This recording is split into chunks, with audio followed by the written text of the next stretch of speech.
Hi, and welcome to the Manager's Desk. My name's Evan Baltz. I'm a marketing technology leader and a team builder. On a previous podcast, I offered recommendations for New Year's resolutions for managers and for employees. In today's episode, I'm going to recommend resolutions for executive leaders. So here they are for 2025. Number one, solicit feedback. Most organizations have a process in place for employee reviews. Usually it's supervisors reviewing employees, and often employees are asked to write a summary, and then managers submit their comments and review it with their employees and give them a score. It's usually connected to a pay increase or a bonus. However, very few organizations have employees review managers and executives. Those that do often have it generalized for all leadership, perhaps by department. In my opinion, that doesn't go far enough and doesn't usually provide much actionable insight. Many employees believe that whoever says what is monitored by the company scares them, and they probably don't want to share exactly what they feel about the organization. They think sometimes that they'll be weeded out if they say anything negative. So what you're left with is only employees who are yes men, those who only provide positive feedback. And in practice, this is rarely healthy or constructive, but it does provide cover for bad leaders who don't want to be held accountable. For those organizations who are truly interested in improving the overall health of the organization and its productivity and culture, additional steps are necessary. To ensure this happens in a meaningful way, it's often necessary for the review or feedback process to be run by an external agency, one that doesn't answer directly to leadership, but rather the entire organization. Employees can be surveyed about specific leaders within the organization by name about such topics as communication skills, transparency, fairness, compassion, flexibility, leadership style, honesty, and supportiveness. If you're a senior leader, you may already be uneasy in your seat right now. We've all heard the mantra that employees don't leave organizations, they leave bad managers, right? And very few companies have in place an effective practice to identify which leaders are falling short. Think about your organization. Does that ring true? That means there is also no plan to correct those situations, allowing the cycle to continue. For instance, let's say you're the director or a VP level leader within an organization. And at review time, you may be reviewing multiple managers. But do you solicit, either formally or informally, feedback from those managers, direct reports, or do you just go to them? Do you simply review them based on what you've observed related to their performance? If so, you're missing a critical piece. Those managers may do a great job of presenting to you a rosy picture of themselves, one that is severely skewed. Managers who only manage up well. Instead, your observation should only be one part of the review.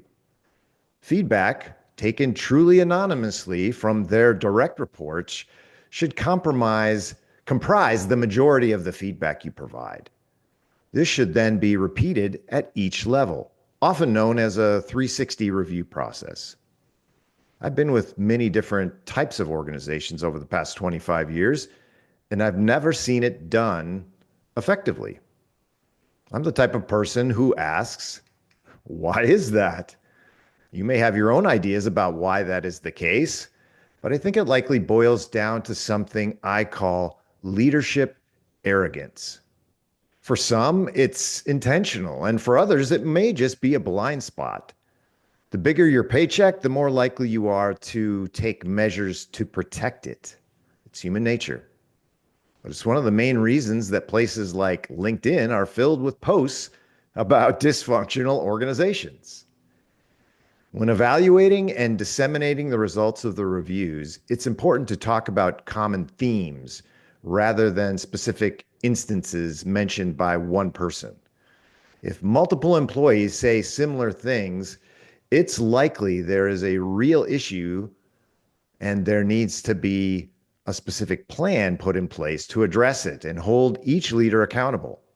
Follow up is also critical. Nothing's more frustrating for employees than to be asked for feedback, provide it, and then nothing's done about it. Employees will give up, stay silent in the future, and sadly, your culture may never recover. Number 2, encourage debate and dissenting opinions. Think back to some of the documentaries you may have seen about the Space Shuttle Challenger disaster. Employees who were the subject matter experts warned leadership of the possible dangers in the launch, but they were silenced and overridden, and in some cases labeled naysayers. The culture was severely broken. It was a culture of silence, not open debate and differing opinions. And the results were disastrous, literally. And yet most organizations didn't heed this warning. Granted, it's a major effort for your organization, but one that's absolutely necessary. So how do you encourage debate and dissenting opinions? I'll offer first what it's not. It's not having a large meeting where the leaders say to the entire group, okay, so who disagrees? Or anyone have any other thoughts? That's not the proper environment for honest communication. It's too threatening for most. The average employee will not speak up in those situations. They believe the question is being asked as a CYA, and it's not really genuine. They believe that if they speak up, they will be labeled as a troublemaker. And you can disagree. You can say, no, in our organization, that's not the way it is. Chances are it actually is that way. The people believe that they'll be labeled troublemakers for speaking up, just as they did at NASA. Having lofty executives in a meeting can have, and often does have, a chilling effect. Most employees won't share their thoughts or their opinions or their concerns with someone more than one level above them. Believe me, silence is not acquiescence. Perhaps a more effective approach would be to give each team an assignment to review the plan without any managers or above in the room. Each team then discusses it openly and writes down their findings and even their own disagreements. And without names attached, they provide a report to the decision makers, skipping over any non-decision makers like middle managers or even directors. Decision makers then are tasked with addressing each concern openly and honestly. Each leader within the organization must be held accountable to do this. As a manager, you should be encouraging this approach by frequently asking your teams, both collectively and individually, for their input. It might look something like, so tell me where I'm wrong with this plan. And I need to hear what you really think. And then reward employees who share alternate opinions or who identify blind spots, even if you don't agree with them. You might ask each team member to write down 3 things they would do differently to help them become used to thinking this way and feeling and understanding that it's okay. I remember some years back while working for an agency, developing a plan for how to construct a technical solution for a client. And then I presented it to the team as a starting point for the discussion. And I asked the team of subject matter experts, okay, shoot holes in it. What do you not like about this plan? What am I missing? What false assumptions have I made? How would you do it differently? Now, first, employees may be leery about providing their thoughts, but over time, as you build trust and they realize you actually want their honest opinions, they'll become more and more comfortable presenting them. The goal is to reach your team and to teach your team how to become critical thinkers. Your desire is to encourage them to become better business people who understand the business and can provide valuable input on how to better accomplish goals. And this isn't a one-time thing. This attitude must be fostered daily, weekly, monthly, yearly. It's that consistency that drives real change. Think about it like a jury. The goal is to build consensus through debate, right? Address all the doubts openly. And if there isn't consensus, then it's probably something you shouldn't do. Good plans sell themselves. I've told team members in the past, look, I need you to disagree with me. I need your honest opinion. As managers, we can build this environment, but senior leaders can sometimes undermine it by saying, well, I want to do it, so we're going to do it anyway, which is pretty much what the senior leaders at NASA said before the Challenger launch. Now, lives may not be at stake in your business, but your success as a leader and the success of your company may very well be. Number 4, be generous with time off. Oddly, it seems that no matter what survey after survey shows, most organizations still insist on being stingy with time off, especially in the US. As a country, we almost always rank at the bottom of the list of average time off when compared to other countries. 8 weeks off is a standard for many, many countries, but in America, we average like 2 weeks off. Of course, a scatter plot would show results vary, but in general, we're woefully behind. Some organizations have moved to unlimited vacation policies. The dissent I've heard from numerous sources against this is, well, what if my employee takes advantage of that? However, in practice, I think this rarely occurs. I think it's a straw man. If an employee does exploit that policy, it probably points to other issues that need to be addressed. But the benefits of such a policy are numerous. It empowers employees to feel like they're in control of their life and work. And that's critical for employees' well-being. It provides opportunities for employees to sense when they need a break and to take it and not wait for it. It relieves them and the organization of all the busy work and the paperwork of tracking that comes with accruing time off and approving it and recording it. And it eliminates the need for also managing sick days and other time off.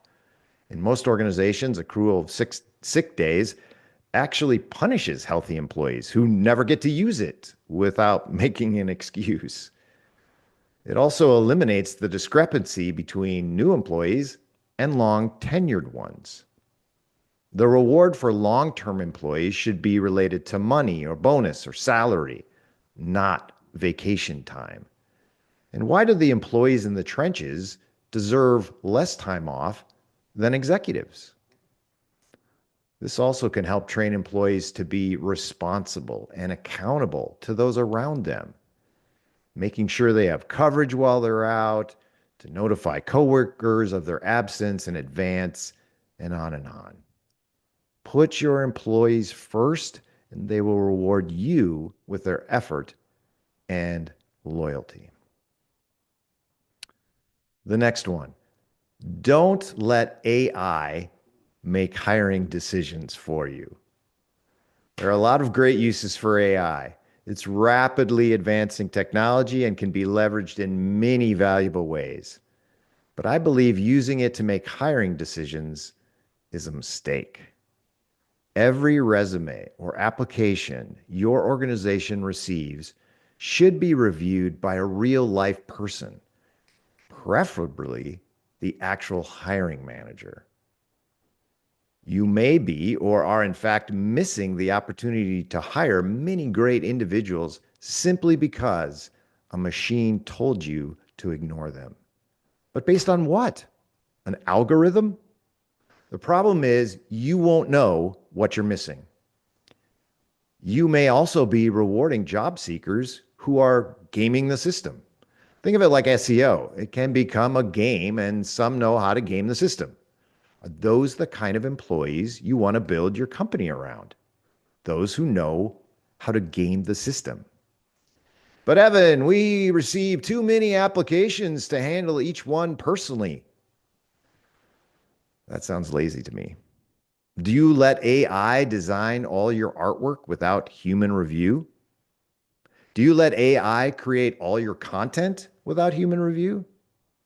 I'm guessing not.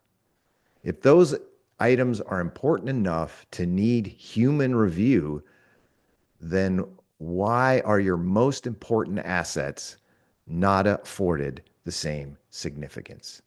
Just think about that. And finally, be accountable and hold all leaders accountable. I get the sense from LinkedIn and many people I talk with that leadership accountability is a missing link in most organizations' culture. Instead, blame is shifted down the chain to the perceived most expendable employees.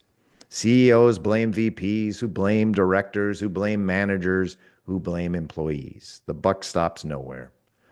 Whether it's mistakes or poor planning or poor decisions, senior leaders are responsible and should be held accountable. Case in point, I recently saw a press conference with the head coach of the Arizona State football team, Kenny Dillingham. After their crushing loss in double OT in the college playoffs, he said, and he made a great point. And mind you, there were some poor calls in the game. Yes, there were. There were mistakes made by players. Yes, there were. So who did Kenny Dillingham, coach of ASU, blame? The refs? The players? His assistant coaches? Nope. He only blamed himself. He took all the blame and all the responsibility. He said, "Those were my mistakes.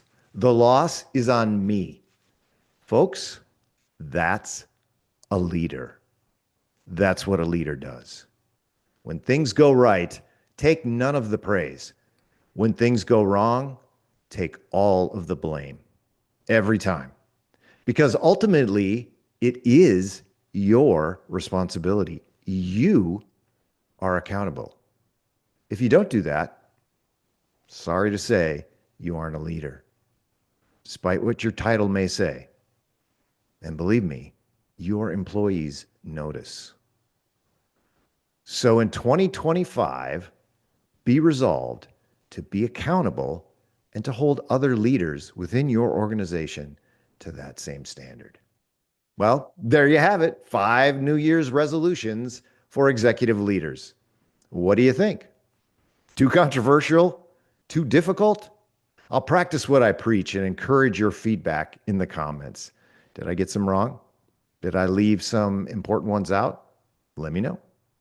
Remember, you can watch all of the Manager's Desk podcasts on YouTube or Spotify, and you can listen to them on iHeartRadio or Amazon Music, as well as interact with me with any questions or comments you might have on X or Instagram. Until next time, Happy New Year 2025.